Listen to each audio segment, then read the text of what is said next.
AR VR gaming တွေက gaming industry ကိုဘယ်လိုမျိုးအကျိုးမြတ်ပေးစွမ်းနိုင်မလဲဆိုတော့ကျွန်တော်တို့နည်းနည်းလေးလေ့လာကြည့်အောင်ပထမဆုံးအနေနဲ့ကျွန်တော်တို့ပုံမှန် game ကစားလို့ရှိရင်မရရှိနိုင်တဲ့ supernatural လိုမျိုး game တွေစွန့်စားခန်းထွက်ရတဲ့ game တွေယတိထိုးရတဲ့ game တွေမျိုးကိုကျွန်တော်တို့ VR gaming မှာဆိုလို့ရှိရင် story line နဲ့တူကျွန်တော်တို့ဆော့ကစားလို့ရမှာဖြစ်ပါတယ်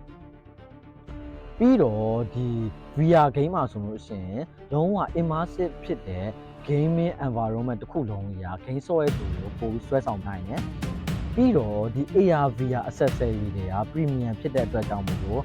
ဒီ game ကိုဖန်တီးရတဲ့သူတွေအနေနဲ့ရတယ်သူတို့ရဲ့ game တွေကိုဒီ